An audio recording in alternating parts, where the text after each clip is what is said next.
नमस्कार, आप देख रहे हैं न्यूज फॉर नेशन और मैं हूं सांत्वना आपके साथ। इस वक्त की बड़ी खबर राष्ट्रपति चुनाव को लेकर सामने आ रही है, जहां पर द्रौपदी मुर्मू देश की 15वीं राष्ट्रपति चुन ली गई है। आपको बताएं कि उनके सामने यशवंत सिन्हा उम्मीदवार के रूप में खड़े थे, लेकिन विपक्ष के उम्मीदवार यशवंत सिन्हा को द्रौपदी मुर्मू ने बड़ी हार दी है और इस बड़ी हार का सामना यशवंत सिन्हा ने राष्ट्रपति चुनाव में किया है, जहां पर बड़े वोटों के अंतर से द्रौपदी मुर्मू देश की राष्ट्रपति चुन ली गई है। आपको बताएं कि देश के 15वें राष्ट्रपति चुनाव की गिनती आज हुई, जो कि दिल्ली के संसद भवन में की गई। साथ ही साथ इस पूरे राष्ट्रपति चुनाव को लेकर द्रौपदी मुर्मू का नाम हमेशा से सबसे ज्यादा चर्चा का विषय बना रहा। इतना ही नहीं, द्रौपदी मुर्मू देश की पहली आदिवासी राष्ट्रपति बनी है।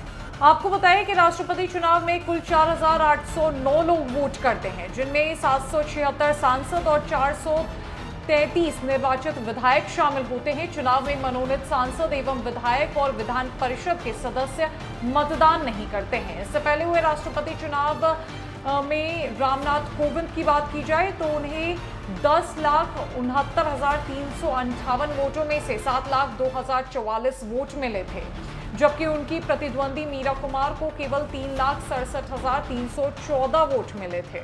आपको बताएं कि इस बार के राष्ट्रपति चुनाव का मतदान 18 जुलाई को हुआ था, जिसकी काउंटिंग आज सुबह 11 बजे से शुरू हो गई थी। इस चुनाव में सत्तारूढ़ एनडीए की तरफ से द्रौपदी मुर्मू और विपक्ष की ओर से यशवंत सिन्हा मैदान में थे। आपको बताएं कि राष्ट्रपति रामनाथ कोविंद का कार्यकाल 24 जुलाई को खत्म हो रहा है, जिसके बाद नई राष्ट्रपति यानी द्रौपदी मुर्मू 25 जुलाई को शपथ लेंगी।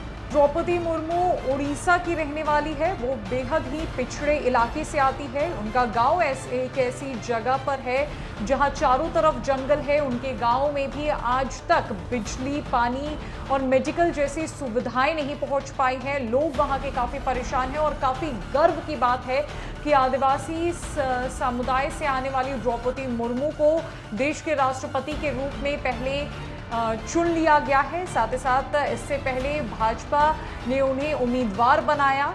ये एक अच्छा एग्जाम्पल सेट करता है और उसके बाद आज परिणाम सबके सामने आ चुके हैं, जहां पर द्रौपदी मुर्मू ने यशवंत सिन्हा को बड़े वोटों के अंदर से पराजित किया है। और अब रक्षा मंत्री ने द्रौपदी मुर्मू को बधाई भी दी है। वो ट्वीट कर लिखा है कि राष्ट्रपति चुनाव में प्रभावी जीत दर्ज करने के लिए श्रीमती द्रौपदी मुर्मू जी को बधाई। वे गांव, गरीब, वंचितों के साथ साथ झुग्गी झोपड़ियों में भी लोक कल्याण के लिए सक्रिय रही है।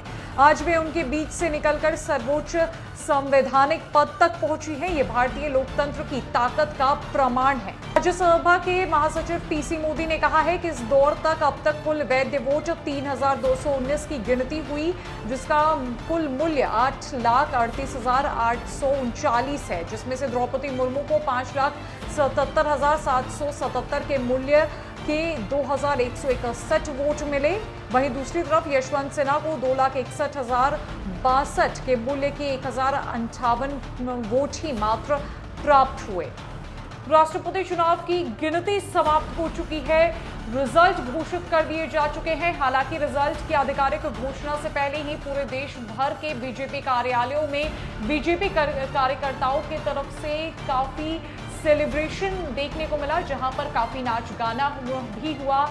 आदिवासी समाज में जो पारंपरिक जो गीत होते हैं, जो उनका कल्चर होता है, जिस तरीके से वो डांस करते हैं, वो भी देश भर में देखने को मिला। हर तरफ लोग अबीर गुलाल उड़ा रहे थे, पटाखे फोड़े जा रहे थे। अगर बिहार की बात करें तो बिहार में भी बीजेपी कार्यकर्ताओं का खासा उत्साह देखने को मिल रहा था। लगातार हम आपको तमाम तस्वीरें बीजेपी कार्यालय की दिखा रहे थे, जहां पर द्रौपदी मुर्मू को अग्रिम जीत की बधाई दी जा रही थी। खुद बिहार के दोनों डिप्टी सीएम रेणु देवी और तारकिशोर प्रसाद बेहद उत्साहित नजर आ रहे थे। तमाम एनडीए के नेता पहले से ही द्रौपदी मुर्मू को जीत की बधाई दे रहे थे और अब आधिकारिक घोषणा हो चुकी है। देश के 15वें राष्ट्रपति के रूप में द्रौपदी मुर्मू चुन ली गई है, जो कि 25 जुलाई को शपथ लेंगी। फिलहाल के लिए इस अपडेट में इतना ही। अपडेट्स के लिए हमारे साथ बनी रही न्यूज फॉर नेशन में। नमस्कार।